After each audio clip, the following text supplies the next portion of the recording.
Hello everyone, and welcome to this weekly session that we conduct, Ask AuxEn Anything. And as you know that this is an online platform for civil structural engineers to interact with us and ask their doubts or queries that they may have related to RCC steel design or any project that they are doing or construction or site related issues. So this is the 70th episode that we are conducting, and let us begin by taking the queries for this week. So we will start with the questions that have been asked on the Google form and email, and then we will take the queries from live audience. Okay. I hope my voice is audible.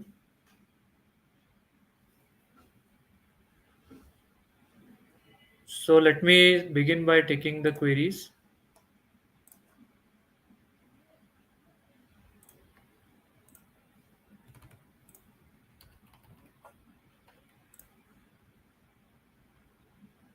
Let me share my screen.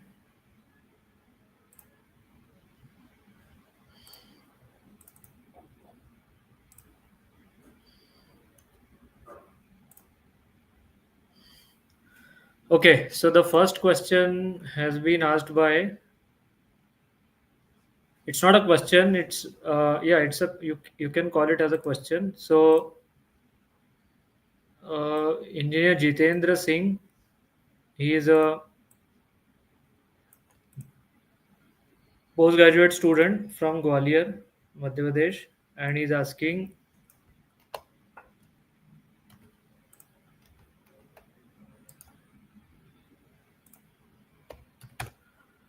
Sir आपके यहाँ notes Hindi में मिल जाएंगे क्या, और वहाँ आपके जो video भेजे थे वो हिंदी में नहीं थे, अगर हिंदी में ना मिले तो इंग्लिश में मिल जाए प्लीज़। सो जितेंद्र जी, हमारे सारे जो कोर्सेस है वो वैसे तो अंग्रेज़ी में होते हैं, बट सरल सरल इंग्लिश का प्रयोग करते हैं हम लोग, और जो हमारे कोर्सेस में सब कोर्सेस के साथ आपको ऑटोमेटिकली जनरेटेड सबटाइटल्स भी मिल जाएंगे, तो आप वो सबटाइटल्स पढ़ के भी समझ जाएंगे कि क्या हो रहा है।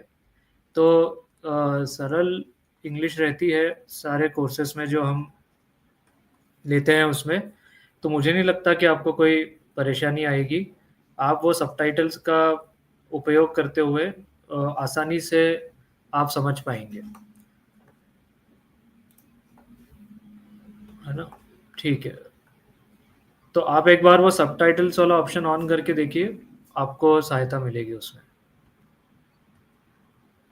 ओके, इंग्लिश में हम इसलिए करते हैं ताकि ज़्यादा ऑडियंस तक हम पहुंच पाए आसानी से, इसीलिए हम लोग इंग्लिश में हमारे कोर्सेज करते हैं। Okay, the next question is from engineer Rishabh Thackeray. He is a working professional as well as an independent consultant from Mumbai. He is asking how to check for one-way shear and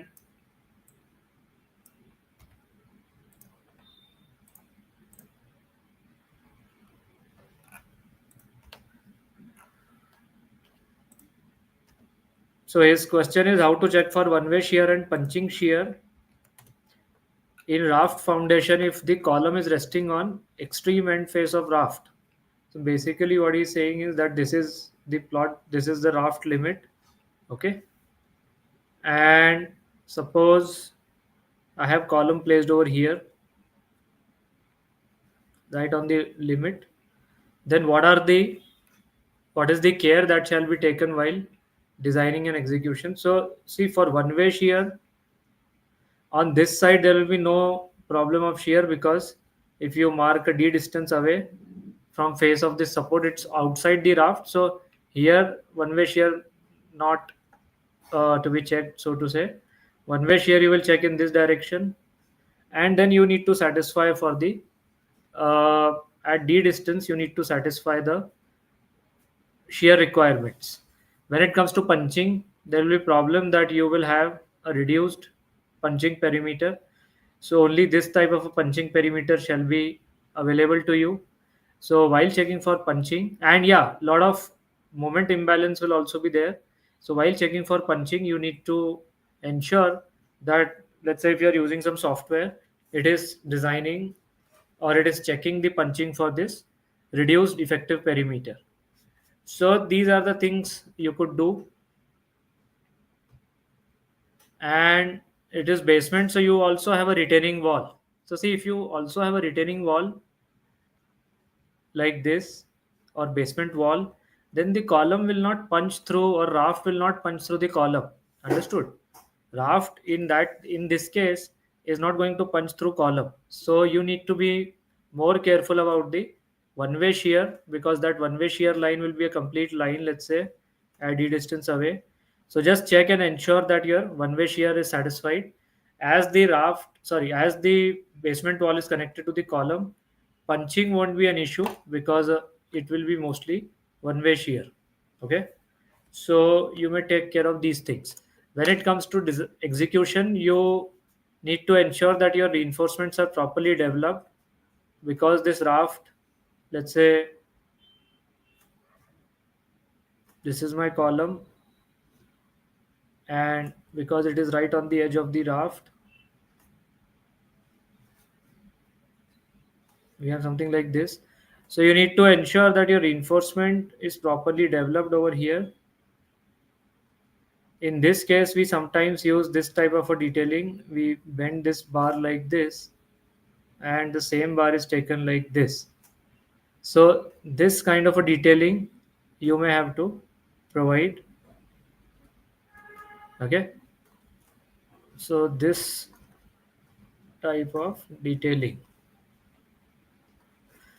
Okay, so take care of these things while designing and execution. All right, then the next question is from,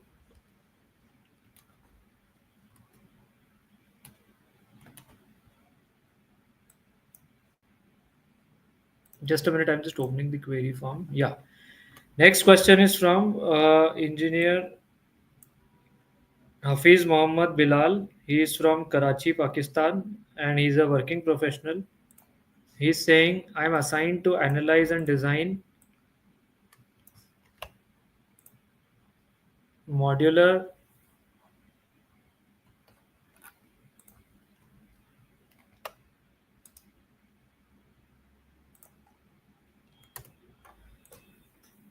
Yeah, so this is his query. Before that, there's a related question that has been put for the earlier question.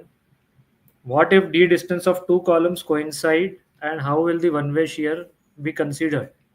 So in that case, if your d distance coincides, then usually what we do is that if this section is within the,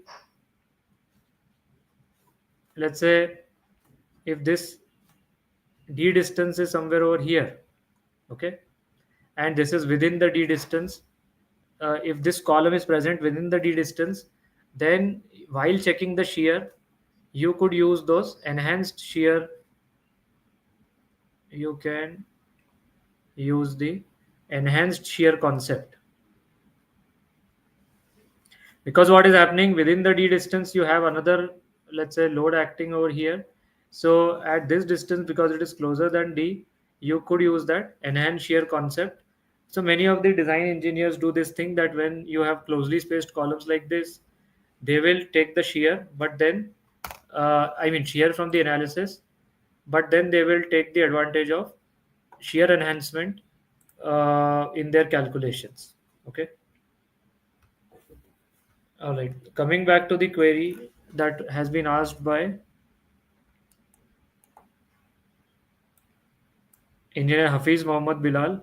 He is saying, I am assigned to analyze and design modular skid steel frame supporting centrifugal pump and other water treatment machine. How can I design it in ETAPS? So this is a very generalized question. I will request you to ask the specific query that you have for this. How to design means you will have to first model it, then apply the loading, then do the analysis, and once you do the analysis, then you will have to do the design. By design, I mean the sizing check through the utilization ratio. So this is the general process that we adopt for whatever structure you are doing. So you will need to make a model first, as per your general arrangement, then you will need to apply the loads from your centrifugal pumps and other machines to run the analysis. The analysis procedure requirements will be as per your code, and then do the design check. By design check, I mean you check the utilization ratios, ensure that they are less than 1. Okay, simple. So this is the general, I mean, because the question was very generalized, I am giving you a generalized reply. If you have any specific query that you want to ask, kindly put that in the Google form or in the live comments. Okay. Next question is from engineer Wakar Sheikh. He is from Nashik and he is a working professional. He is writing,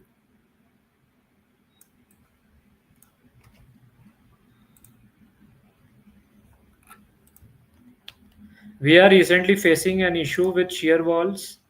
It fails at the beam or slab joint due to temperature stresses, and same happens in the columns also. What results in this phenomenon? How can we overcome that? So is this I mean the structure that you are doing, Mr. Vakar, because you are online, so the structure that you are doing, is it inside, or inside means it is it inside building envelope? That means will it be covered by cladding or brick walls, or is it an exposed structure? I am assuming that it will be a cladded, it will be inside the building envelope, and by that I mean it will be cladded inside. Yeah, so it's not exposed, right? So I was reading this just today morning. I was reading this interesting post by engineer Anas Davas on LinkedIn. Do any of you follow him on LinkedIn, because his posts are very informative, and uh, I mean, I would suggest you to follow him on LinkedIn because of the posts that he puts, and they are very informative and thought provoking. So just today he had put this post where he was telling about the pile calculations or pile design subjected to temperature load. So uh, he was sort of mentioning this thing that in his one of his projects that he is doing, he is facing this problem that pile design is getting conserved. I mean, the pile design is being governed by temperature loads, and those piles are 2 or 3 basements below. So then to his post in one of the queries, one person, I think, if I remember, by the name engineer Shaukat. Okay. And on his posts, what I will suggest you is to go through his replies also. So even the replies are very informative and worth learning from.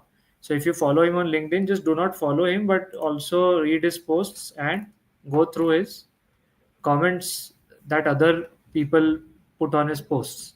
So one engineer Shaukat had put this post, put a reply to his comment, and I'm just going to take the same screenshot what he had suggested. So this screenshot is from the commentary to, I forgot to ask you which, according to which design code you are doing, which design code you are using. Are you using the Indian standards or are you using the American code? Anyway, right now this is a screenshot that I have taken from the commentary to ASC 722, and it's very informative. So you should read this. This is from the commentary to ASC 7. Okay. So this self-straining means temperature effects, temperature forces. So self-straining forces and effects should be calculated based on a realistic assessment of the most probable values. So what they are saying, that instead of just some arbitrary upper bound value, you should look for a realistic assessment. By realistic assessment, what is meant, that like in your case, what Mr. Vakar is doing, you are designing a structure which is inside, it's not exposed. So what temperature loads are you applying? Whether you are applying full temperature differential, or are you applying, because inside the temperature will be controlled, isn't it? I'm assuming that there will be some sort of air conditioning also. So inside the temperatures will be controlled, and there will not be large temperature variations once your building is operational. Am I right in assuming this? Inside temperature will be controlled by air conditioning. So, what you first need to make a realistic assessment of what is going to be your case or situation for the structure that you are designing. Okay. So, the most probable value is the value that can be expected at any arbitrary point in time. Further, they say that this load combination that you are using while combining temperature loads and dead load, live load, these are not all inclusive, and judgment is necessary in some situations. For, if I take your example itself, you are having a situation where a shear wall is failing at beam or slab joint due to temperature stresses. So you need to see that what is the load combination you are using. Let's say the code is giving me this combination, okay, or whatever EQ combination. uh, so first, see to this that what sort of temperature loads will be expected, while what is the combination of live and temperature loads that are expected to act together. So what I may say is that you may divide this into, let's say, during construction. So when you are during construction, at this moment, because your structure is not clad, it will be exposed to the outside temperature variations. But then at that time, you will not be getting your full dead loads and live loads, isn't it? So if you are applying your full temperature load in the construction phase, you can apply some reduced dead lives. And once the construction is done,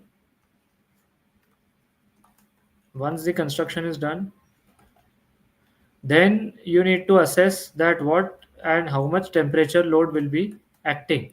So you might consider some reduced combinations based on the judgment and based on what is going to be an actual possibility. All right. Is am I able to explain you? Hello.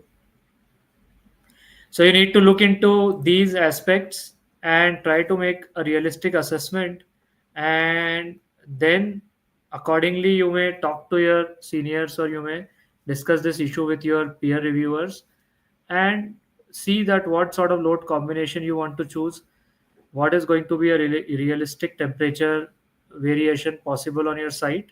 So do these things, and then we can have further discussion on your point. Okay. All right. Then we have a related query is, this is my first live session. I recently started working as a structural engineer at an MNC, and I am learning US codes. Do you have ACI, AISC resources? Yeah, so we have done two comprehensive courses on ACI RCC design as using ACI codes. This is one course that we have done. ACI 318 we have used both the 19 version and 25 version, and then we have done a complete course on steel design using AISC 360. In this we have also done the ductile design detailing using AISC 341 and pre-qualified connections using 358. In both the courses, we have discussed the ASCE 7 also, relevant provisions for wind and seismic. Okay. The RCC design course we have done using ETABS and SAFE and manual calculations and Excel sheets. And the steel design course we have done using ETABS and STAD. Steel design, ETABS, STAD. We have also used Idea Statica for connection design, and plus manual calculations and Excel sheets. Okay. So you could go on our website or connect with us on WhatsApp for further discussion if you want on these courses. Okay, Mr. Wakar is adding, yes, but my structure is parking building. I'm not sure if it is if it will be fully cladded. No, parkings are expected to be cladded, at least cladded from outside. Yeah, they are expected to be clad from outside. And if it fails, then I mean, if it fails, then you don't have any option but to then increase the sizes or increase the reinforcement at the junction. But my understanding is that these temperature loads can be uh, much more critical than actual situation. So just try to see these aspects first, and then we may further discuss. Okay. All right. Then Engineer Rajendra Kamrev is asking, he's from Sangli, and he is asking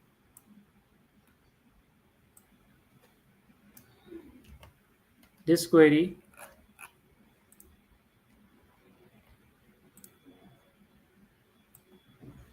I am designing a RCC raft foundation for GLS water tank. What is GLS? The tank has diameter of 24.92 meters and the required raft dia is 26.12. The steel tank wall will be fixed at the raft perimeter using base plates and anchor bolts. The total number of anchor bolts is 174. Okay, have you sent any drawing also? Mhm. Let me see if he has. Okay, there's one drawing also. Wait. So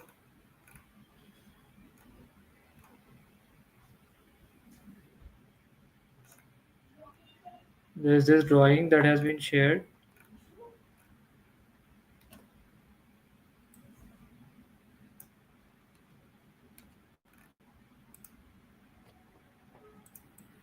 This is some section,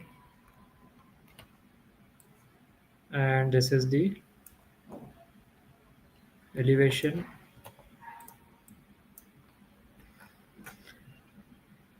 So additionally, a 300 mm wide, 200 mm deep groove is required in the raft to accommodate the tank baseplate arrangement. I have developed the raft foundation model in StatPro using FEM. My query is regarding the correct application of seismic loads for the analysis and design of raft foundation. Could you please advise on the following? How should the seismic forces from GLS tank be applied to the raft model in StatPro? Okay, there are more more points to this.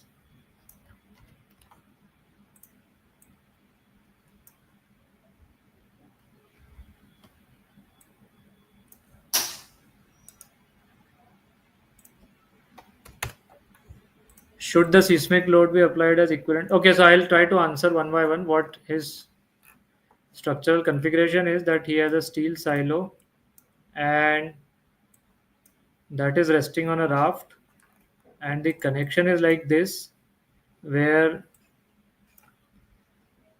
this bolt, so they have made a groove like this in concrete, and then there is an anchor bolt like this. Okay, that has been that will be provided, and it will be then covered by a base plate, and then the tank wall will rest. Okay, so this dia is whatever 24 or whatever is the dia. Now his questions are, how should the seismic force from tank be applied to the model? So because the load application will happen through, let's say, the tank, because it is resting and connected through the anchor bolts, you need to apply the loads also as point loads through these anchor bolt positions. So apply the load through point loads as point loads through the tank wall position, through the anchor bolt position. Should the seismic load be applied as equivalent lateral, equivalent static? Yes. Distributed forces along the tank perimeter? No, I think it should be applied as point forces at anchor bolt locations. Usually, yes, base shear and overturning moment provided by the tank vendor. Tank vendor usually will not provide you the base shear and overturning moment. They will provide you the anchor forces, and then that you need to apply. If overturning moment is an issue for you, then you should ask them, because for rafts you will require overturning movements also. So you might ask them that what are the overturning movements. But actually, if you look at the anchor bolt reactions, they themselves will give you the, because what I'm assuming is that, let's say this is your EQ force. So for on one side of the dia you will have an uplift force, and on the other side you will have a compressive downward force. So automatically you will get the overturning moments from this, and from the summation of horizontal reactions you can get the base shear. So I don't think your tank vendor will provide overturning moments and base shear, but indirectly, I mean, in this manner you can calculate them yourself. How should the hydrodynamic effects of stored water be considered? You ask your tank vendor to consider the hydrodynamic effects and include it in the reactions that they are going to give you. What is the recommended method for modeling the transfer of seismic forces from tank shell to the raft through anchor bolts? Now you just need to model your raft. You just model your raft, and at the anchor location, just apply the reactions. Okay. Yeah. So apply the reactions at the anchor forces. Okay. Then, so I hope this satisfies your queries. All right. Next question is from Engineer Nasir. He is a undergraduate student, postgraduate student at Dubai. No, I think he's a working professional from Dubai. So what he is asking,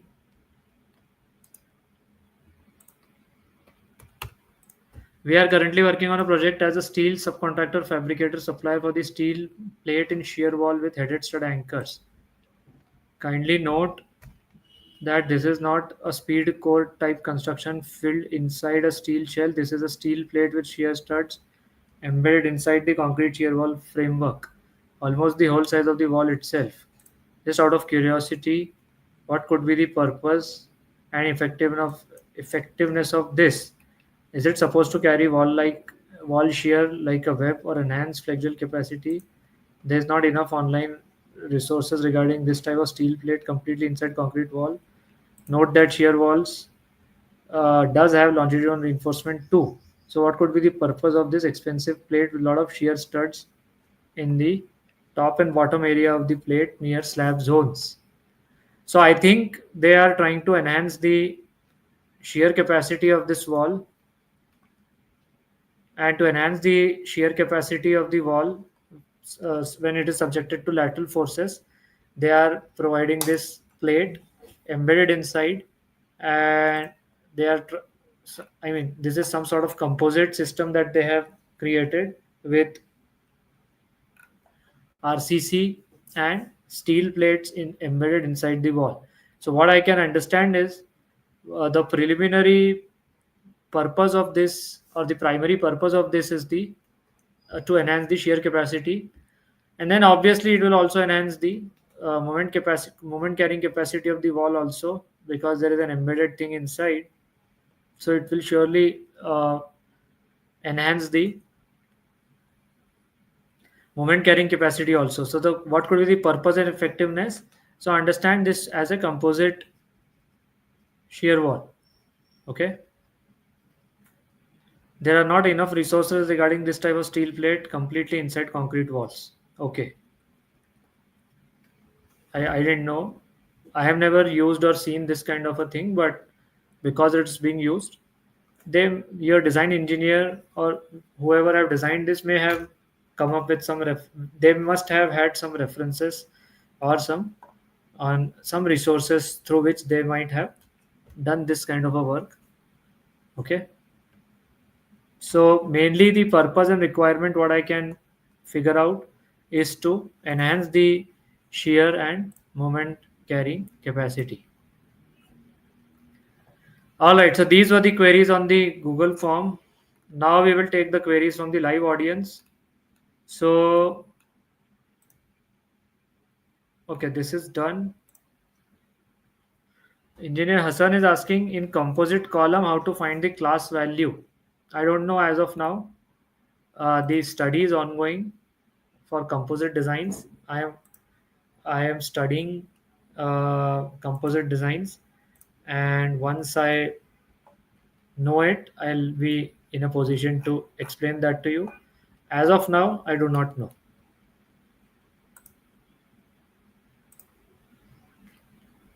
His next question is if we apply vertical earthquake, is it necessary to achieve UZ and sum of UZ also as 90%? Interesting. What does the code say? Code, I think it mentions. See, if you want your structure to be, if you want your analysis procedure to be representative of your actual situation, the code has set up a 90% criteria. So I think if even if you are, let's say, if you are required to do the vertical earthquake analysis or analysis of your structure for vertical earthquake is required, I would say that 90% criteria should be satisfied. Otherwise, the response spectrum analysis that you get, it will not be representative of your structure. So trying to ensure 90% mass participation, I think is a good strategy and it is advised. All right. Okay, so these were the queries in the live audience from the live audience. We have taken the queries from the Google form also. The queries have been taken from the live audience also. So anything anyone wants to ask, or is that it? Any more queries?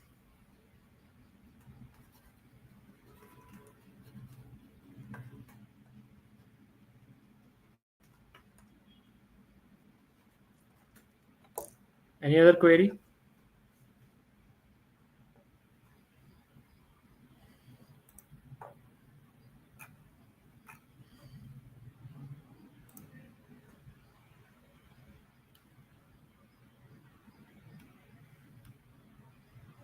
No, I think.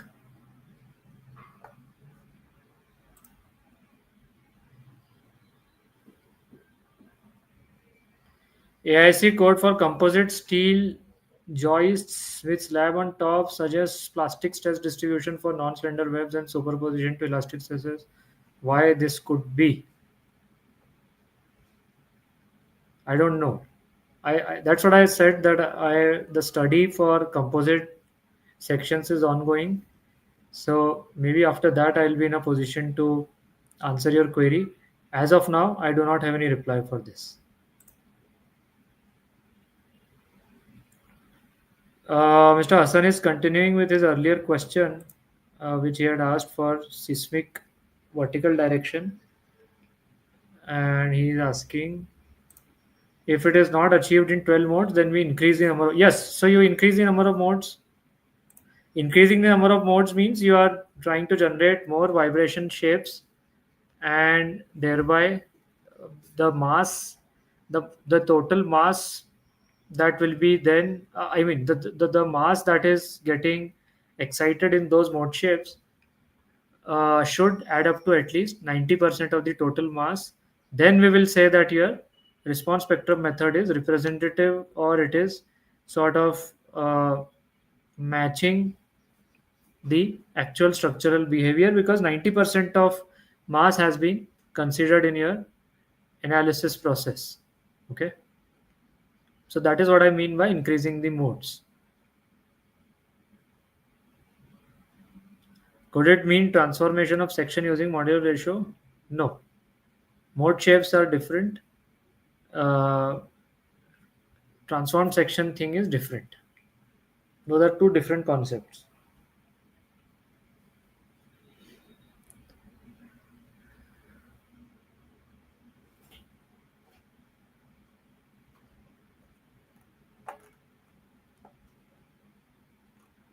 Yes. Anything else? Thank you. Anything else?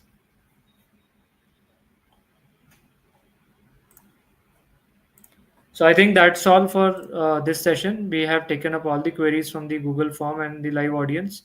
So as you all know that once every week we meet online, and you can keep putting your questions throughout the week. And when we meet once every weekend, we take up your queries. So the link for Google form remains the same. You can use the same Google form, and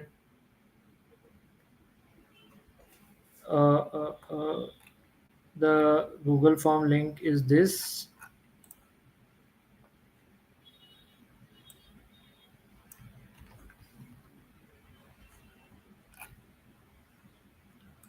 Mr. Hassan is asking, are you planning for PT structure course? Not as of now.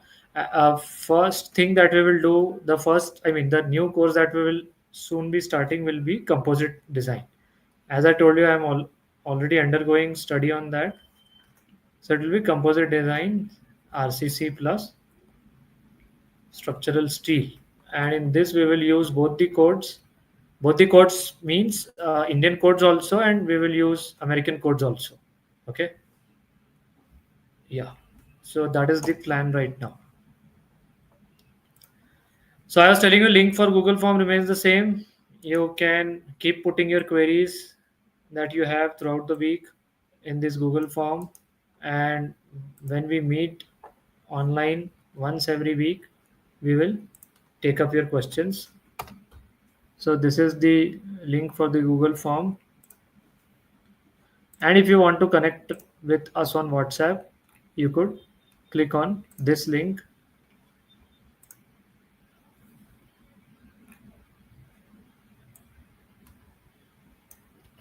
So this is the link to connect with us on WhatsApp. Okay. So I've just put it in the live comments.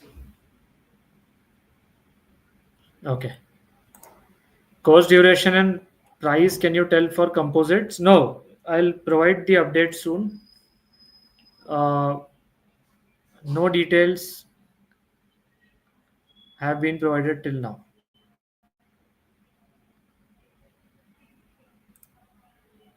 We are working, and it is managed to watch course is not very easy task. So the sessions are available to be taken as self-paced learning. That means you can watch the sessions whenever it is convenient to you online, and you do not need to attend live sessions. In fact, most of our participants, 95% of our participants, I would say, find it comfortable to watch live sessions. Find it comfortable to watch the sessions, or take the course as self-paced learning course, because they do not get time to watch the live sessions. So you could do the same, because watching live sessions will not be possible, I also understand, and therefore the option of self-paced learning course is there. Okay. All right, so that is it for this week then. This is the link to connect with us on WhatsApp. Thank you very much for joining today's session. Have a good week ahead, and see you next time. Bye bye.